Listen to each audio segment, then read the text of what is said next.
Hello, and welcome to the NUC Rapid Fire Tournament Americas today. Oh, I can hear myself. What a horrible feeling.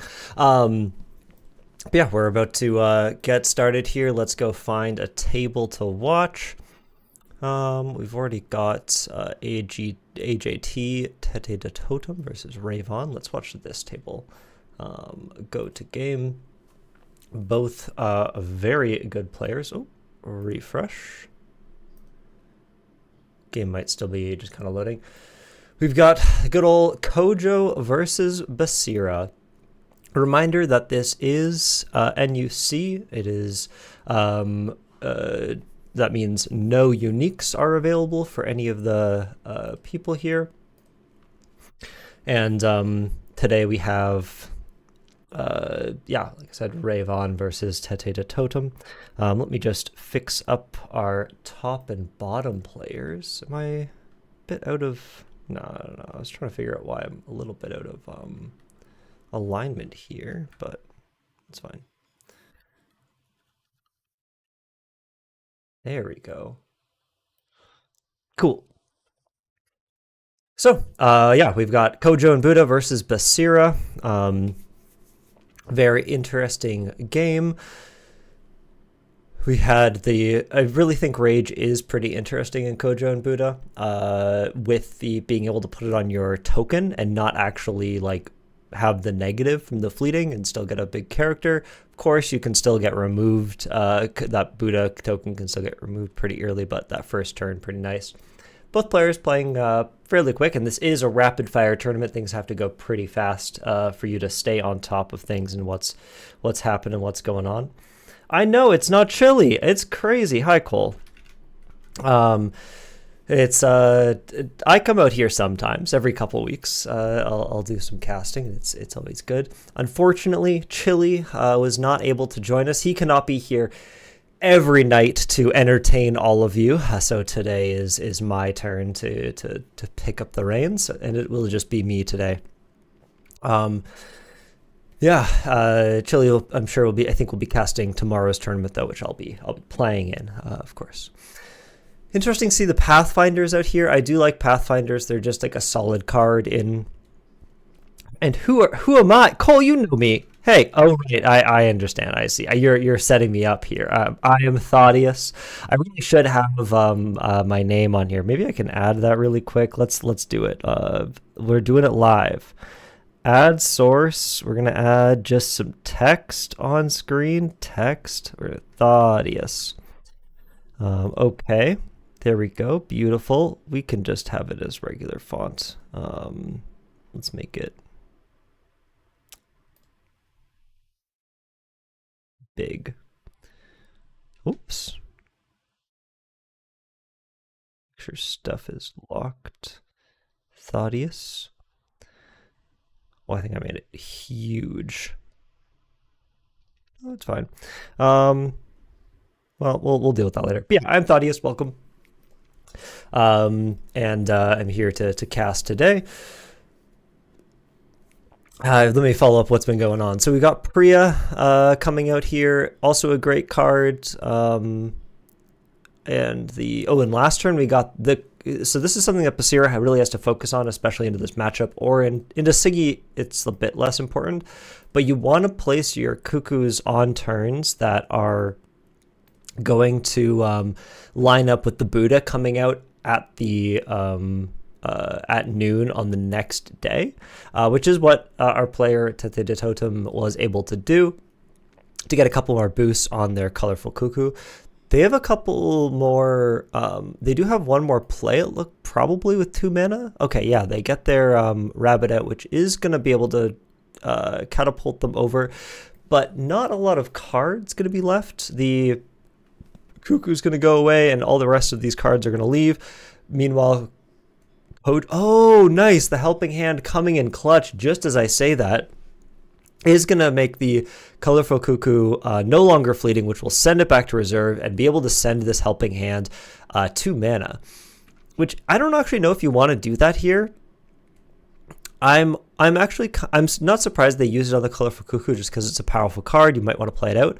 Yeah, they do end up sending it to mana. I don't know if I would have done that just because you want to keep your card advantage here, and you know your opponent has Duel of Grit, so they can Priya Duel of Grit your cuckoo next turn. So you really want the ability to like play out other things, including that helping hand. But I guess this Basira player wanted the ramp, wanted a bit more mana. It does let you do things like play at 7 mana. You can play your 3 mana Cuckoo and then 2 other 2-drops, which is really great, which is nice. It's a better version of you. I don't know about that, Chili. I am winter season qualified. That is true. It wasn't too difficult for my local game store. I will say that. But I am excited for the qualifiers. I've been practicing a lot. I am actually going to be playing Basira. Almost definitely. There's always that like 2% chance I freak out and change decks last second, as we always do. But got to get that practice in. That's what I'm going to be doing over the next and have been doing over the past like a few weeks. So it's fun to watch Bravos, and I think Bravos is going to be a hugely represented place. Yeah, I think Chile. If we can probably reach out to Equinox and ask them if we can get the extra uniques just by missing by 1 or 2. It's just so close. You don't always get all those the slots filled. But yeah, it does look like just a trade here. It's unfortunate for the Buddha player. Oh, interesting. Yeah, they played their Auklet first, and that's why I guess that might be why they wanted to get up to 7 mana, was for the Auklet and Cuckoo play. And then this also does mean that the Kojo is going to have to lose a card, which hurts them a lot. Yeah, I mean, getting rid of the Duel of Grit, I think that's correct, especially after the Cuckoo coming out here, no longer having fleeting. It just means that you have a little bit more options with these bigger power cards and something in hand between Priya and the Leviathan Spotter.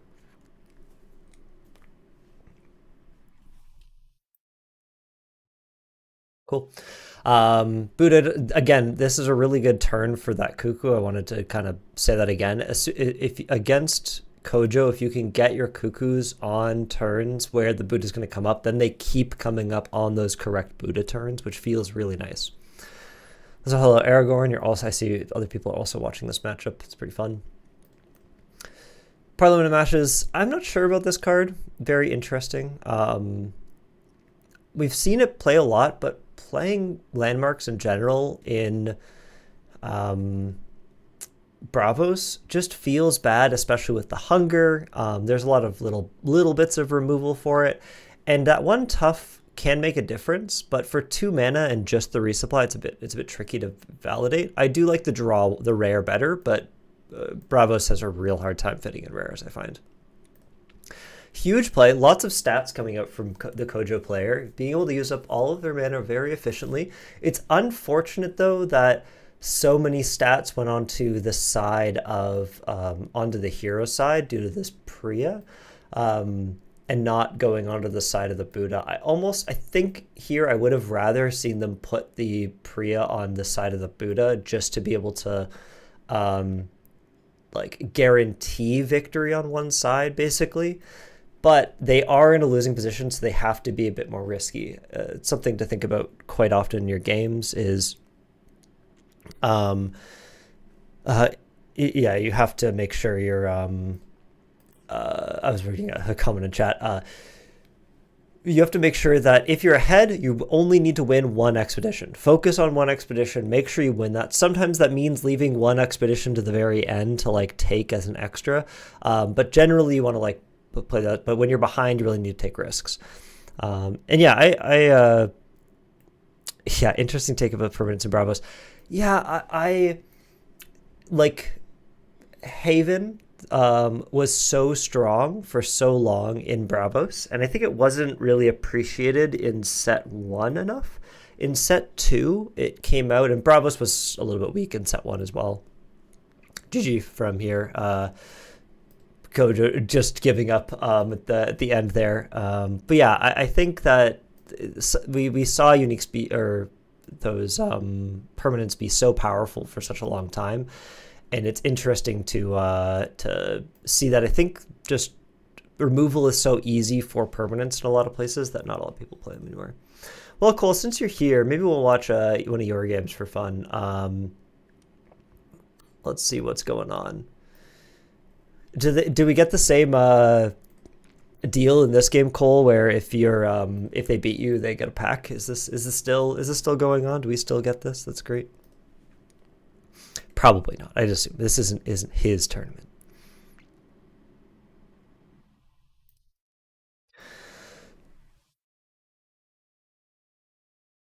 Also, just a reminder as well, I'll mention this again later, but we are adding some additional prizing for our season finale next week. So make sure you tell everybody that to come out for that our final round next week for this season. Of course, we're still going to be continuing the tournament after that. It's just the season ender. Yeah, Cole, you should give us all packs. Come on, we all deserve packs. Even if we beat you on ladder, that'd be pretty fun. I think streaming and giving out packs on ladder is a pretty fun like thing to do, especially with some of the cheaper packs you can get from like Beyond the Gates and older things. But streaming is hard and it takes so much time.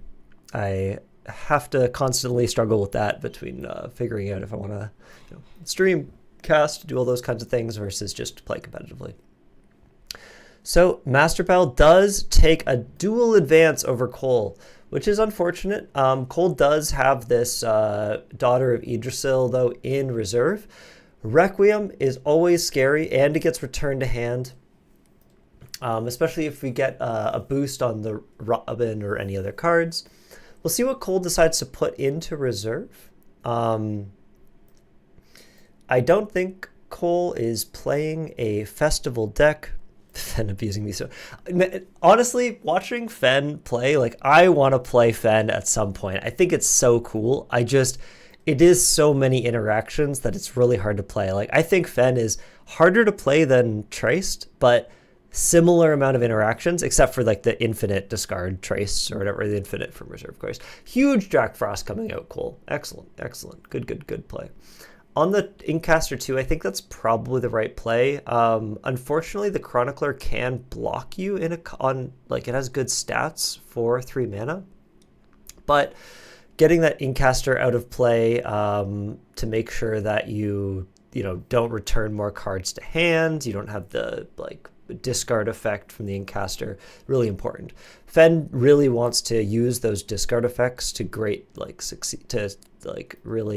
great power, so that they don't fill up the reserve too much. Another acapella training is such an interesting card. You see it get played in festival decks all the time, but you just really don't see it played in general decks. But I think it is very good, especially in combination with things like Cocoon, and I'm trying to think of what else. Yeah, Cocoon's the main one. Cole says GG. Are you saying? I guess he can see or Master Pal can see your entire hand. It is also unfortunate that you do have to play Yggdrasil over there. I guess. Yeah, yeah. Oh, I see. You're saving Resentful Robin to play on a side so that you get your extra boost. But even if you play that out, then you still have a hard time here. Oh, and you didn't have the mana. What am I talking about? Yeah, that's unfortunate. Yeah, that ability to after you and just let your opponent go over and over again is really Fen's specialty and really, really well used there. Good job to Master Pell. See if there are any other games going on. We still have not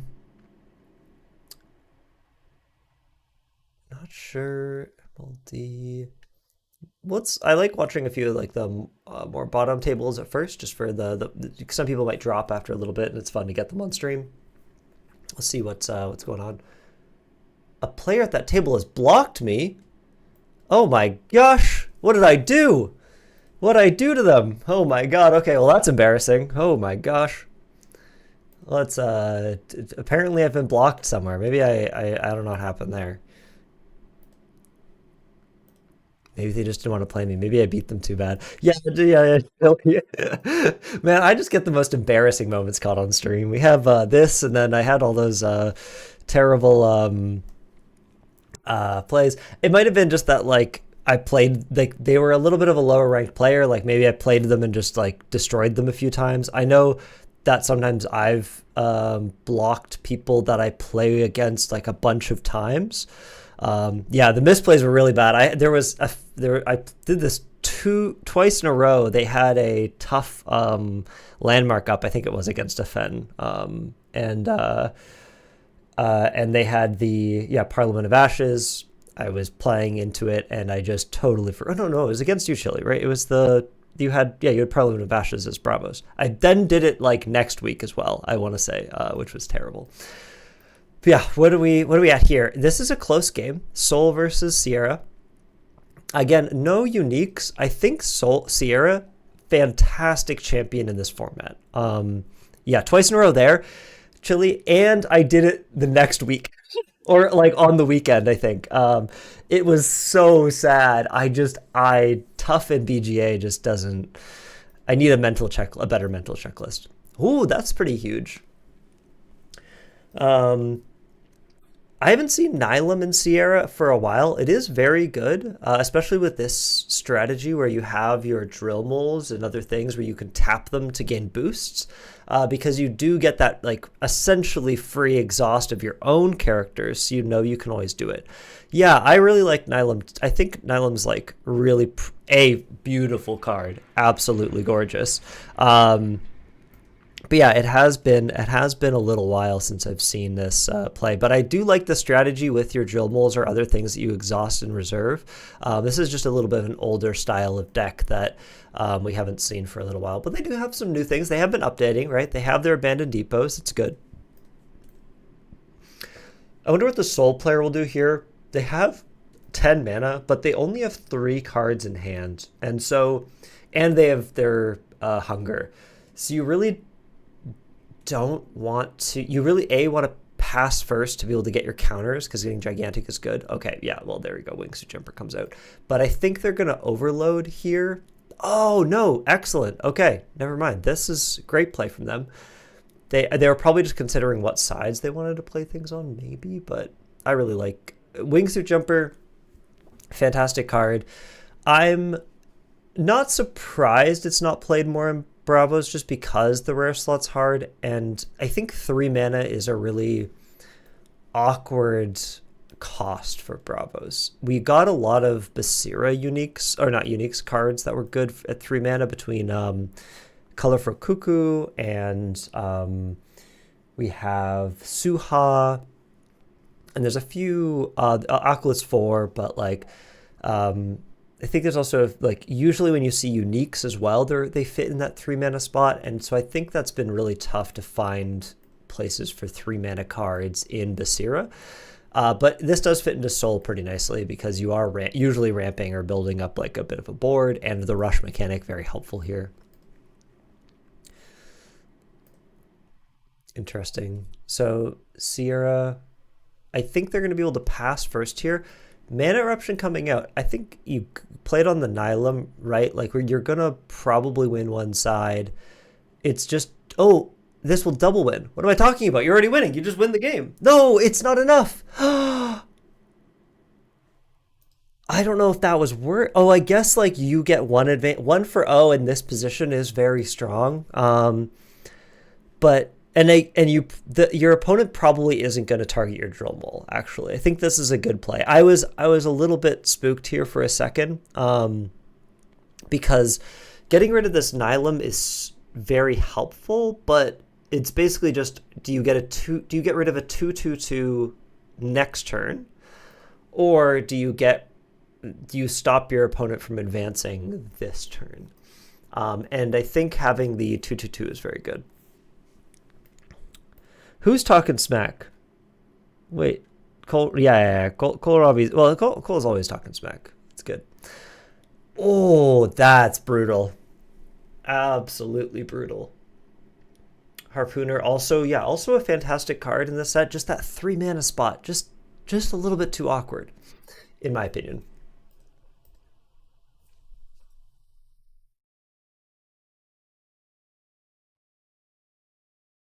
Usually I see the rare version of this because being able to play it from reserve is so nice inside of Soul, you can get that advantage and pass first a little bit more often. Exhaust the wingsuit jumper, they do get the Nylum. Interesting use of mechanical training. I like that. It's cool to activate your with Nylum. But I don't think you're too worried about the wingsuit jumper. Like, I think Hunger out here just does really well because you're getting huge stats on your right. You still get some on your left for just one card play. Very like mana efficient. You're sending stuff back to reserve if you're not filling up your reserve for next turn if you need. You get your Halua, huge stats on this side. Sierra, they are running out of time. This game might be cut off very shortly. Hopefully they can finish it up. But ooh, Avalanche. Okay, what are they going to play it on? They can't let either side go. I think you get rid of the Hunger and then also the Halua? Oh no, this is only 4. Ah, it's not the rare Avalanche. Okay, yeah. Fire Rabbit and Hunger makes a lot of sense. And they just get the 2/2/2 from this. Nothing else to play. Unfortunately for the Sierra player, the Bravos player still has it even after that excellent Avalanche, holding that for probably a little bit of time. Oh, wait, they get the brass... Oh, yeah, sorry, this is a rare armor. I just didn't see that, like, I was expecting it to come out a lot faster, but huge. Okay, the game continues. They have 30 seconds on the clock very soon. You know, whoever... Basically, we're in tiebreakers. Whoever wins this should win. I wonder what happened. Oh, I guess it's on time. So right now, HTSA will win on time if it does go down to it.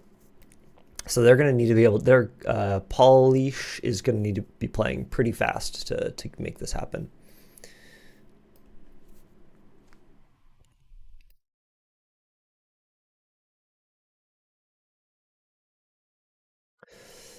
Oof. And it's also very important to note that Halua will come out, if Soul is able to pass first, Halua will come out gigantic, which could mean the difference here. But they really need, HTSA might just be timing them out, honestly. Oh no, they're going. Okay, they were trying to decide probably which one of these is more important to play or to get rid of. I think you get rid of the heart. No, I would have gotten rid of the wingsuit jumper because this has that extra, like, you may give a character, the next character you play gives a boost. So if you have 3 cards in hand, using this quick effect just gets you might get you just that little bit more enough like stats to be able to push it. If Soul goes all the way across the board to the companion side, yeah, that is pretty funny. This is so funny. Yeah, I didn't even notice that. You're right. They only won on the hero side this entire time.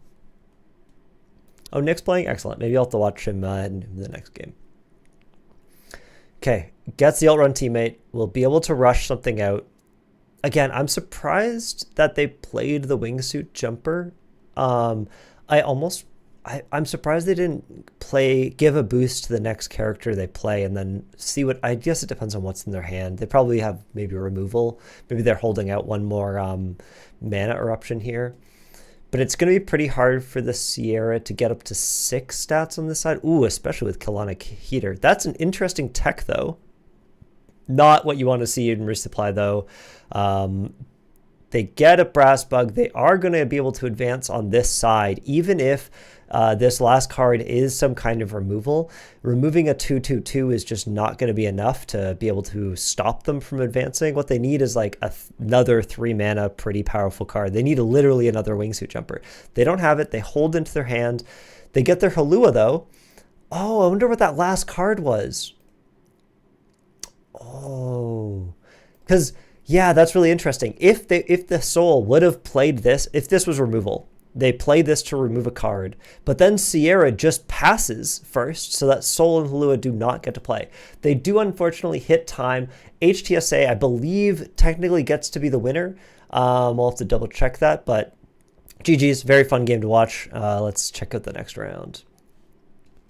I'm gonna leave it on also this format, so you're gonna see me moving around my browser, but we're on sneaky browser mode, so it should be fine. Who all won? Yo, Nico did win. Okay, let's give Nico a little shout out. Maybe we'll watch some of his gameplay for a little bit. We've also got Chili. Chili is playing Tete de Totem. I did just watch Tete last turn. You're gonna lose your mind, Nico. Oh my God, he won. Yeah. HGSA won. The HGSA is the was the Sierra player. Yeah, it was it was pretty crazy. I think Sierra is actually really. I think Sierra is so good. I should play it more. It's just it's not quite good enough to beat some of the meta decks, I think, and they're not as tried and true. And so maybe next set I really want to look more at Sierra and also at Lindwe. Okay, let's go. Are we gonna watch Nico? We can watch Nico. See how he goes. He's crashing out. It's always fun to see how he's doing. Oh, you're playing at Saudi, Nico? Oh my gosh.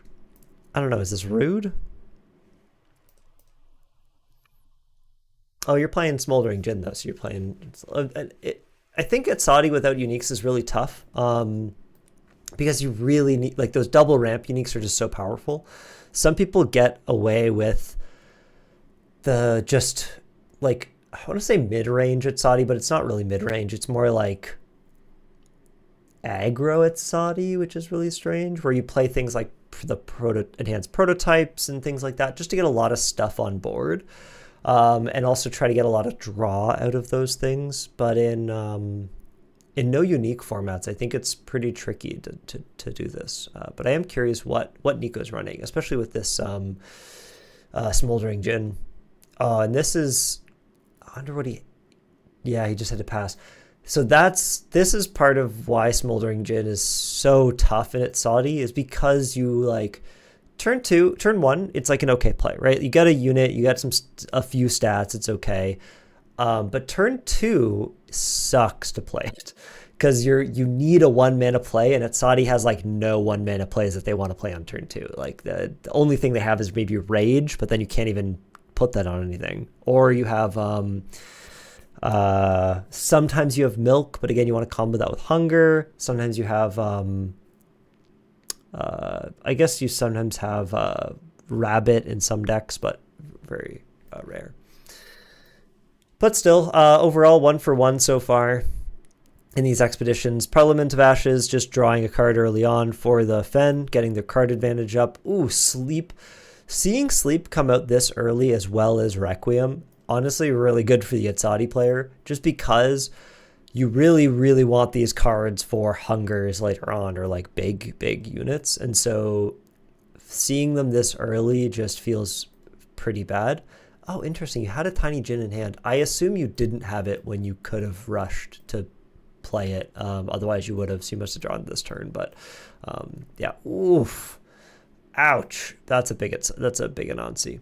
And with the Parliament of Ashes, it's going to be tough. They have Sleep in hand, so they're going to win, I think, one side and prevent Etsadi from advancing. But Etsadi is generally pretty okay with that, right? Like, they just want to, as long as they are only letting their opponent win maybe one side a turn, you're okay. As soon as you double lose, the game speeds up so much faster. 2 mana, not enough for Requiem. Oh, they discarded Twinkle Twinkle, right? Yeah, they have 3 mana. Oh, that's cursed. Oh my god, I'm so sorry. Yeah, Will-O-Wisp is an awesome card. Oops, all Jins. It better be. That's great. It might be Oops, all Jins. I mean, all the Jins are great. This was actually what I helped reveal this, or I did the reveal for this card for Skybound, which was, I always like to say that because it makes me feel part of the community. It's fun. I'm sorry, Nico. I'm so sorry.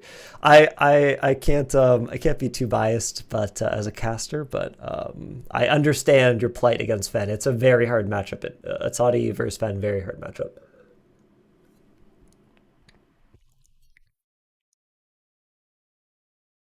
But, as long as I'm not even going to say it. I'm not even gonna say it. I'm all I'm gonna say is I hope this tiny Jin gets to come out. That's all I'm gonna say. Um, Usually Fen though wants to take a little more time. We'll see at noon what they. Oh no! I might have to click away. I might have to click away, Nico. I don't know. This is so sad. What? Who plays this card? Who? Honestly, Spycraft goated card. It is. It's. I love this card, but like, oh, oof, yeah. Oh, I'm so sorry. That's tough. They also draw to Claw Cocoon. I mean, what you gonna do? No ramp at Saudi is pretty feels bad. Ooh, the Shenlong though. We like the Shenlong. Cloth Cocoon, not going to be able to do anything against it unless they also have like something that can give it fleeting.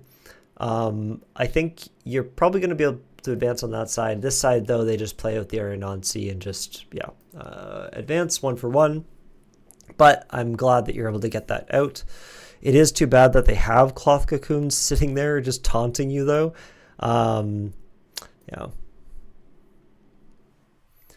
I do think so. I've been trying to figure out personally what removal I think is like very good, and sabotage does just feel so powerful because it's essentially yeah the Fen stay are insane. I think Fen players have been going crazy. Also have encountered um, Elwiwi a few too many times lately on ladder, and that always makes me feel bad because he's so good and his uniques are so cool and interesting.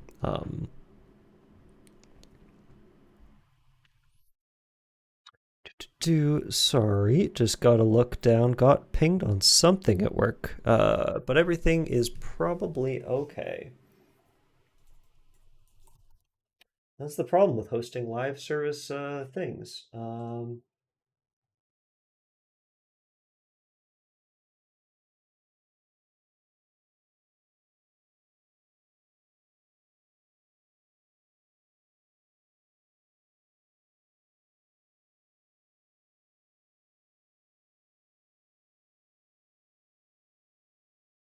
Sorry, team. One moment here.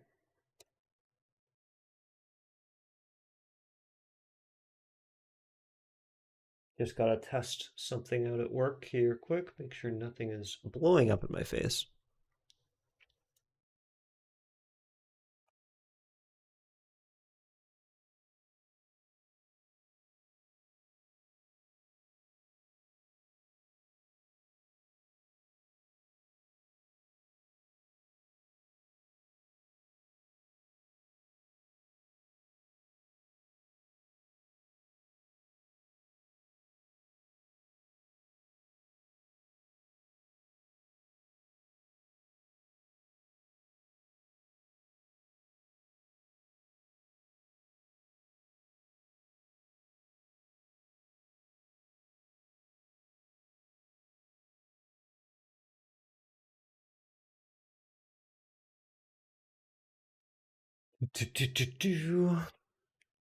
I apologize, team.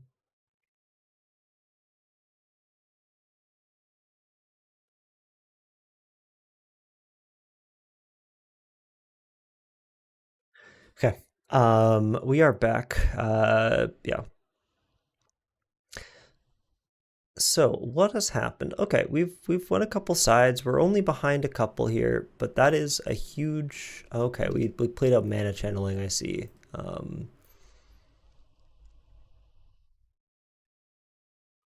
They're just passing. Oh no! You could have at least played your Tengu. I think Nick's having a tough time.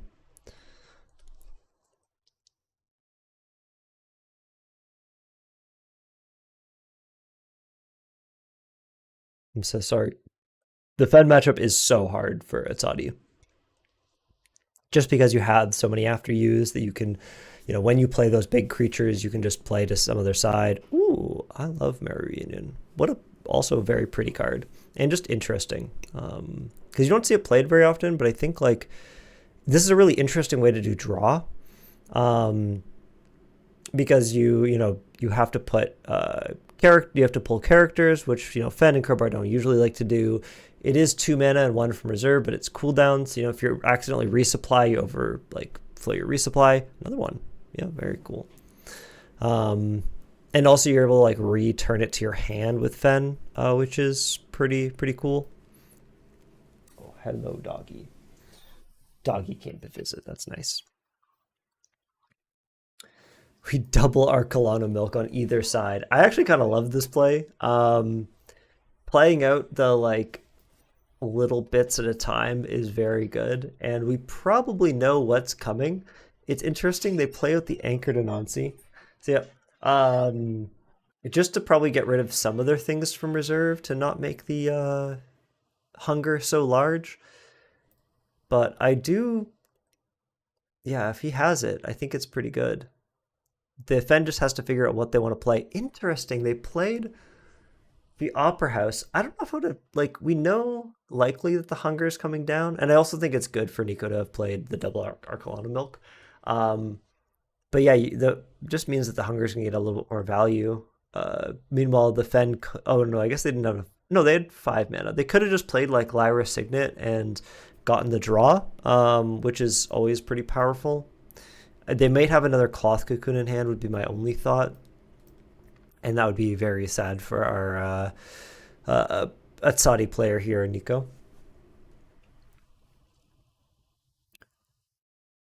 Holzaqua, though, are they holding it? Do they have it? I think they have Requiem, actually. Did we ever see it get played? No. And I think they did return it to hand because we saw it in reserve earlier.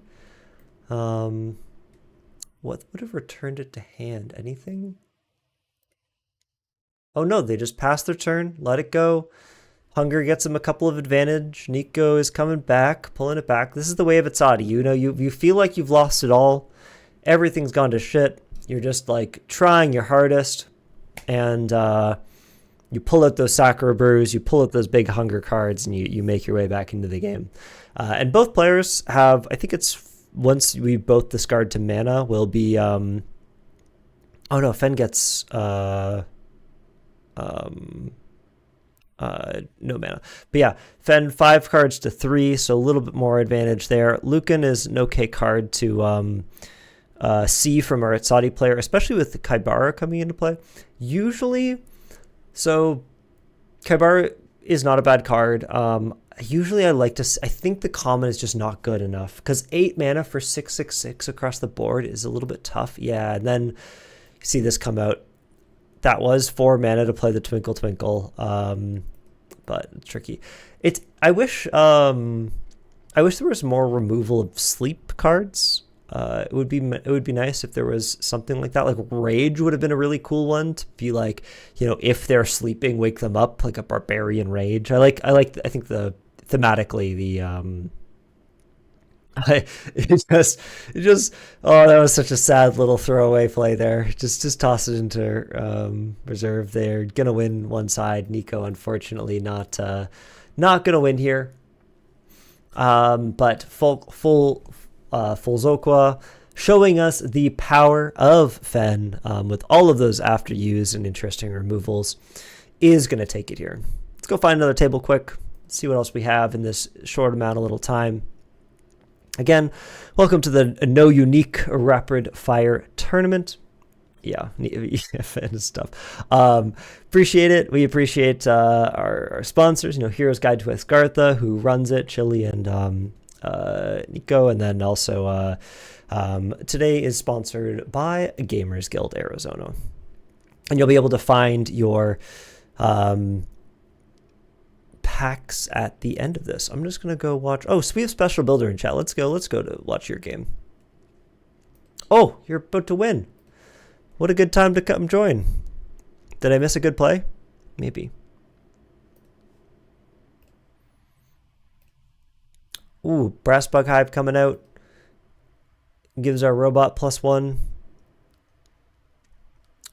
Sacrifices. Oh, wait, why did he? Oh, right, yeah. I forgot Moonlight Jellyfish does that. I've been playing so much Lindway that I forgot that Jellyfish can sack itself to give boosts to bugs. They still have the Ogun here to get a huge boost, but they've used so much of their mana playing this Brass Bug Hive. I think it's okay though. The Fen needs to win both sides to actually just win it here, and it's gonna be really hard to compete over here on the companion side. They are gonna try to play it out. Hathor is a good amount of stats in the right regions here, but Ogun's gonna come in, give boosts across the board. Because Puppeteer, also a robot. Good to remember. No, don't jinx. I'm sorry, Special Builder. I'm sorry. It's fine. You won't win. Fen's gonna crush everything today. But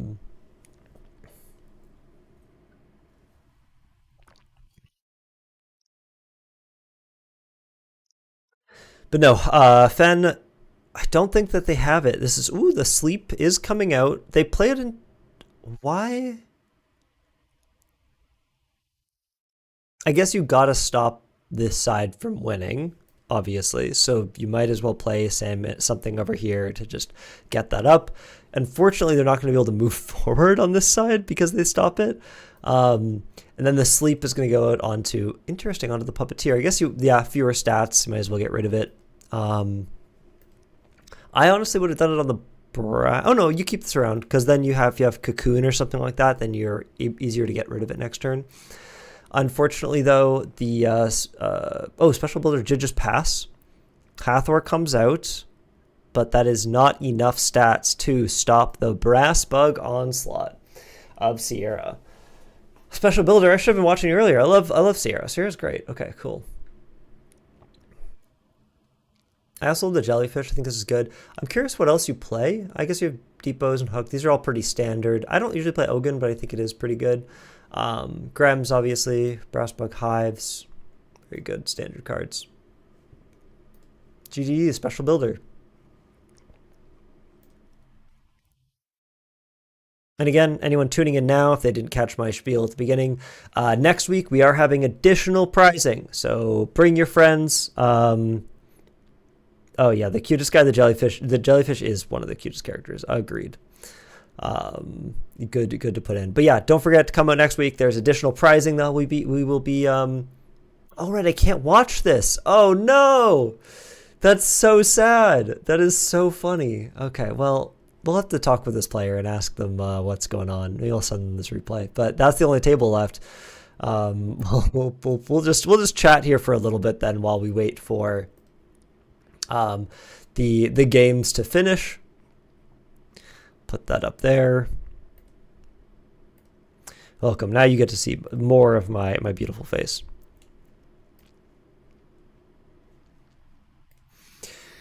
Yeah. So Fen, excellent. We've seen lots of Fen. I agree, Special Builder. Seeing in chat that the double promo packs, yes, double promo packs for all the undefeated, and also some lucky door prizes. So make sure you stick around if you're playing next week. You just might get something. Just might win something. We appreciate those people who play it through till the end. But yeah, Special Builder with Sierra. I think it's a pretty interesting deck to watch. I was trying it out with Opera House. I think it's Opera House, right? That draws in Sierra draws permanents as well as the other permanents or characters that'll put them in hand, a reserve. So it'll be very good. Ooh, Chili, any takes on Seeds of Unity cards and other heroes coming out? Honestly, I have kind of stayed away from Seeds of Unity cards in general. Yeah, Upperhouse is very interesting. I'll get back to that in a second. But for Seeds of Unity, I've been staying away from spoilers in general. I think for Skybound Odyssey, I spoiled myself a little bit too hard. And so when things came out, it was just like, oh, I know what all the cards are. I know what all of them do. When I was opening packs, it was just like ripping through them.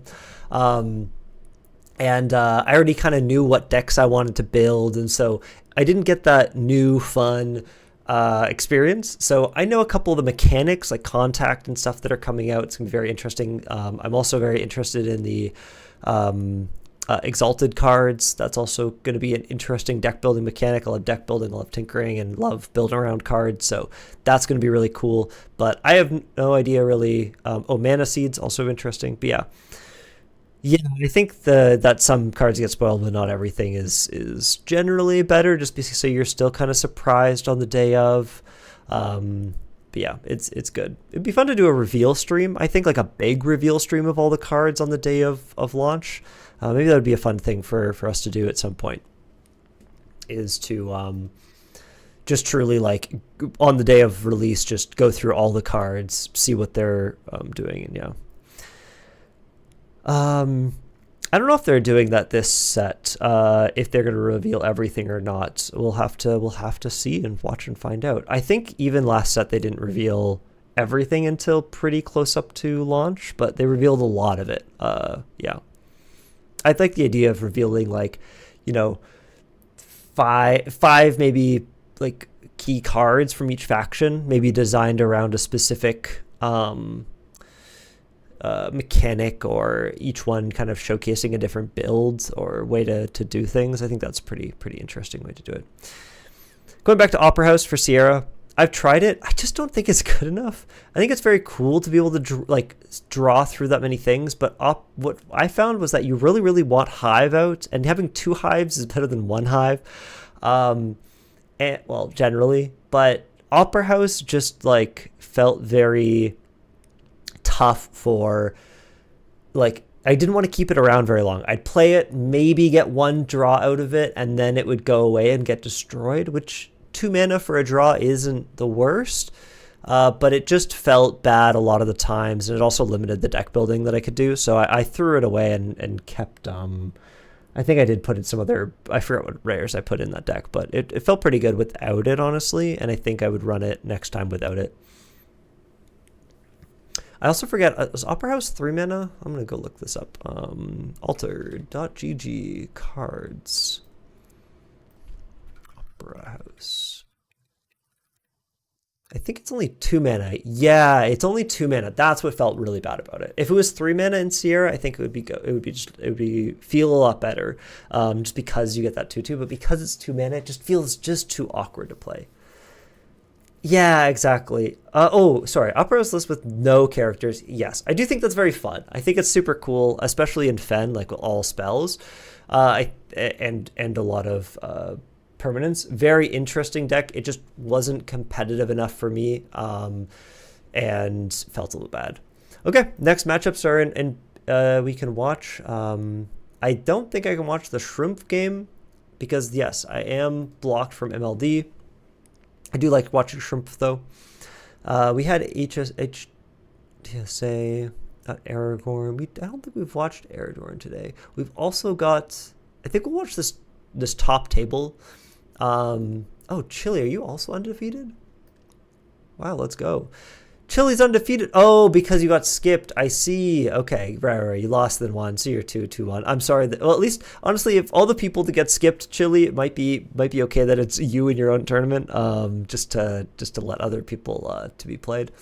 But let's watch this game. Yeah, I saw you lost, but you also got your bye basically, which gave you a free win. We'll take it. I won't tell people you got the bye. You just went 2-0 today. Or 2-1. Yep. Oof. You can do it. We can get started. I guess it's just waiting for the games to get a little bit more started here. Let me make sure we're back on the game page. A special builder already 14% into your game. There we go. Oh, let's go. Okay, huge.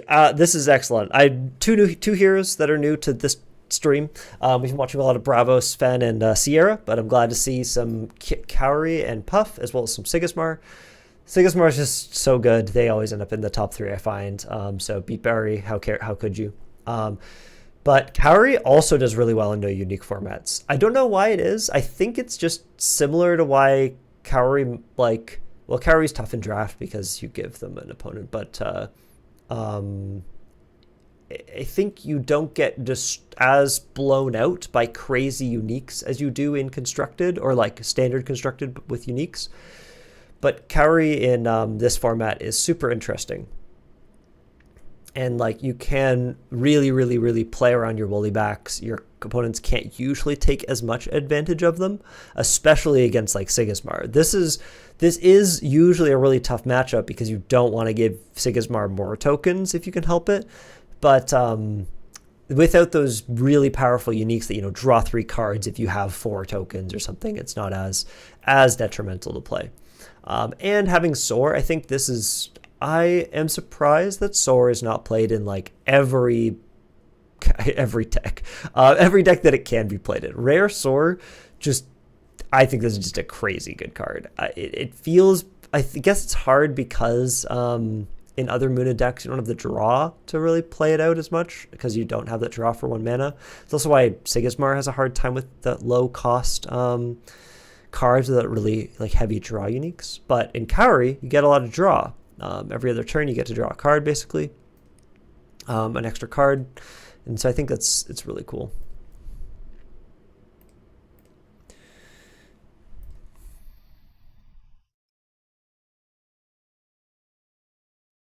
Important to stay hydrated. Sorry if you can hear my drinking noises. I really apologize. I should make sure to mute my mic on that. But yeah, we got Annie Lerma versus Beat Barry. Spanish player, yeah, Spain versus France. European players taking over our America time zones, but we appreciate you coming out regardless, boosting up our numbers a little bit. It's nice to have extra competition. You're also all very good at this game. We appreciate you bringing your best. Colorful Cuckoo coming out. Great card, as we saw in all of our Basira matchups as well. And played into the side where the woolly back will be played, so we'll get some advantage there. My voice is dying just a little bit. I just have a little bit of a cold, sore throat, so we'll see how.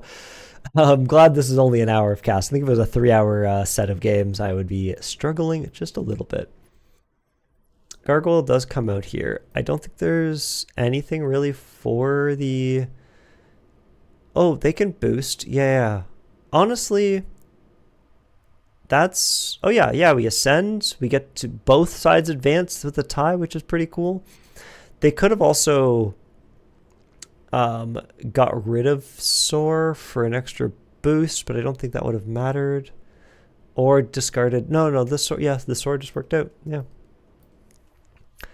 Sigismar is 2 ahead, though, just from that early game lead.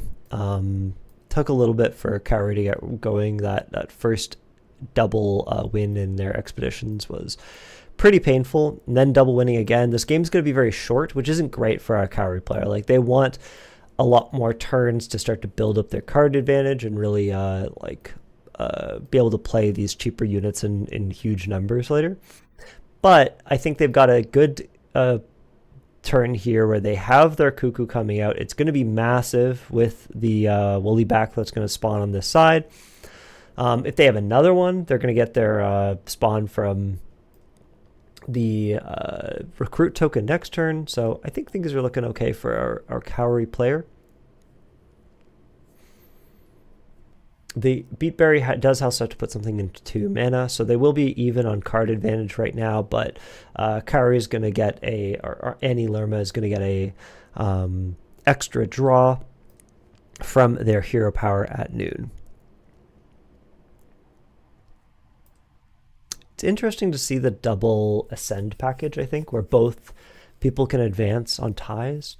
I think it's like I honestly kind of wish that would have been I think that would have been a more interesting mechanic for your for ascend, was if you tied, you didn't win, you just like both got to advance. Maybe that would be a little bit more like a balanced mechanic that way, but it also still feels bad because then you can't like use it to win late game because your opponent also can win. But I feel like that would have been much more if both like this side of the expedition had to ascend. So both sides got to ascend if you played it out.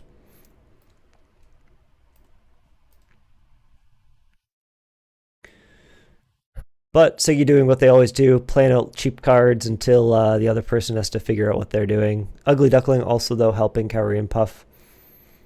Ooh, Lyra Thespian coming out nice. If you control 2 or more boosted characters, again 2 boosts. Huge stats here. It's also nice because the bigger stats are over here on this companion side, on the hero side for Sigismar. So if they want to try to, Sigismar just can't win over this side, I don't think. With 4 mana, they need to get 4 mana worth of stats to tie.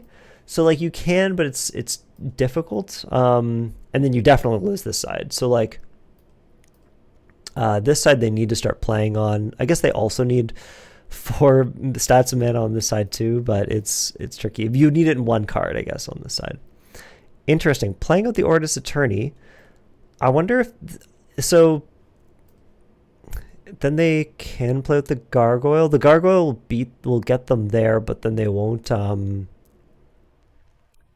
get their water. So Kaori would be able to advance twice, but I think that's fine. You, as a Sigismar here, you're happy to take 2 for 1, essentially 1 for 0, and you're like you are moving forward. You are progressing that counter.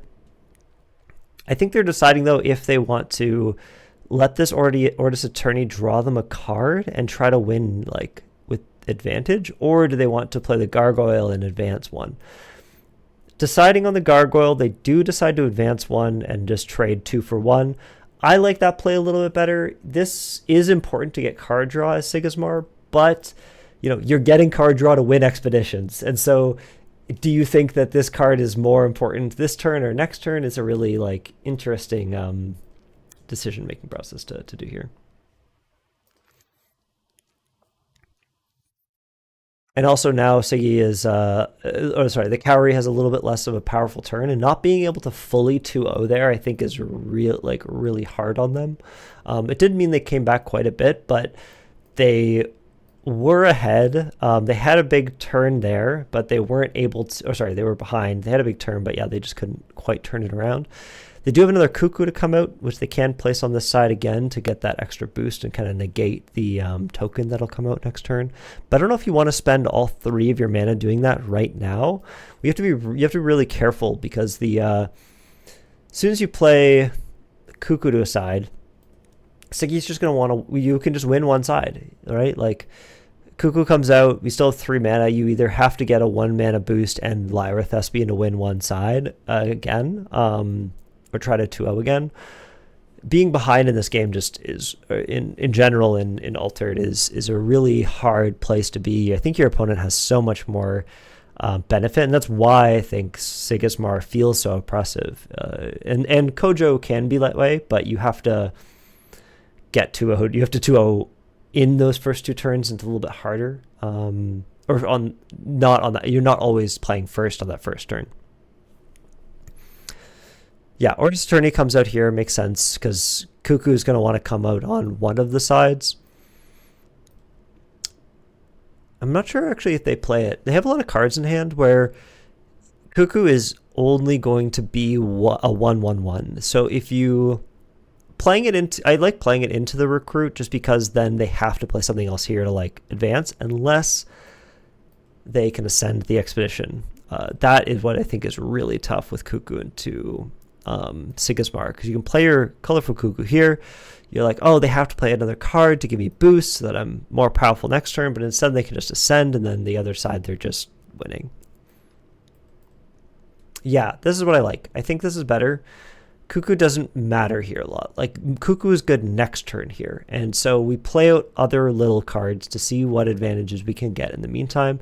Also with Ugly Duckling here, it does match up really nicely into these colors, these factions.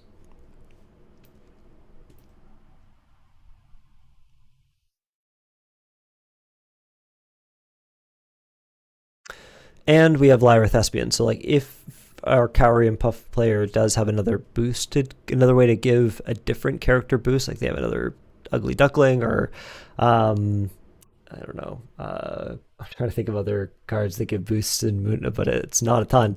But if they have another way to get boosts on a single card, like Chiron or something, they might be able to play out their Lyra Thespian. Ooh, actually, right. I totally Pasiphae. Thank you. I totally forgot about Pasiphae. Excellent card here. I think it is unfortunate that they're not going to be able to play with their Colorful Cuckoo, but they can play their Thespian still here on one of the sides. I think the worst case scenario here, right, is that Sigismar could have a Ascended Trooper in hand.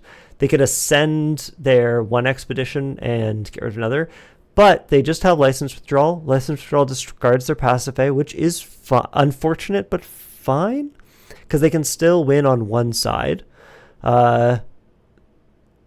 And I think what you do here is you just, they can't play Cuckoo. Yeah, you can't play Cuckoo or Thespian.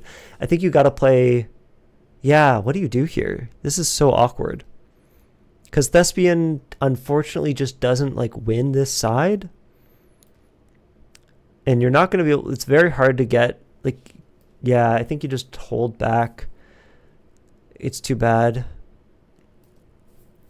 Because you want to keep Thespian for another big turn. I think you get rid of Cuckoo here and just play the Duckling. Or keep the Duckling and the Thespian for the extra boosts. Sigismar is out of gas though, right? This is where Cowrie wants to be now. Is Sigismar wants to put a card in mana, but maybe can't because they have 4 and they they do put a card in mana. Okay, so they think they're going to use up all their mana. Sigismar starts off with 1/1/1 on both sides. Very tough. But Cowrie has a good matchup here for their values with the Ugly Duckling and into the Woollyback. Will they get... Yeah, I think you boost and ascend it. You might as well use that extra mana up and get the boost for the Thespian. Sigismar also on the... they're probably going to play out a Trooper here, I want to say. Right? You play it to one side. Oh! Spy. Spy hurts a lot. That Thespian was going to be a lot of stats for 2 mana. Probably relying on it. Might have been able to get another boosted character out and play that. They still have 4 cards in hand. And again, this is where it's going to be okay. Interesting. So this is... I'm surprised they ascended instead of getting the boost. You really want I think you really want the stats in this situation. The ascend is nice, but Beauty Sleep. Who do you sleep? The Spy? Yeah. Okay. It really depends on what they have in hand for what they slept there. Because they could have also slept the Trooper. But they also could have, what is it, Counting Sheep? Oh, Counting Sheep would be huge here. Oh my god. No. That's unfortunate. That's tragic. Yeah, so if they had Counting Sheep in their hand, I think it gives all 1 mana and less costs cards sleep. So they could have slept 1, 2, 3, 4 and still progress. But the Sandman was all that our Sigismar player needed to do to close it out, unfortunately destroying the hopes and dreams of all Cowrie players across the world that they could ever win against Sigismar. Have seen it done.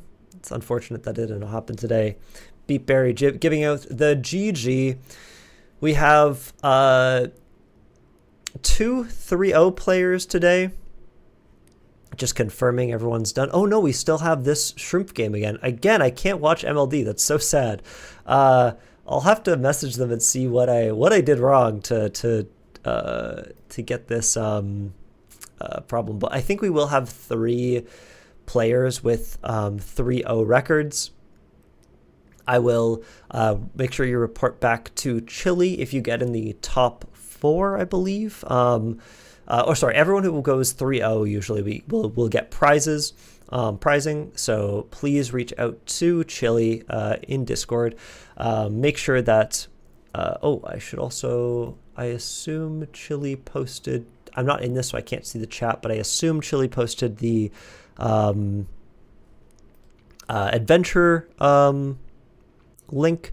If not, reach out to us. We can send that to you and confirm if you've confirmed that you're in the tournament and did not get that. But yeah, thank you all so much for playing. We really appreciate it. We'll probably wait for this game to just finish up. It's too bad that this person has been the last person in every game so far. But yeah, it was a great time. I appreciated you all watching. This was the No Unique Competition Rapid Fire Tournament hosted by Gamers Guild Arizona and Heroes Guide to Asgartha.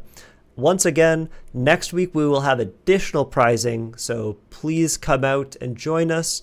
We will be doing, I believe, double the promo packs for 3.0 players, and then we'll also be doing some door prizes. So make sure if you do come out and play, stick around for the whole hour. Don't just drop out. You could still win prizing, and we will, we will see you next week. Thank you so much for watching. Goodbye.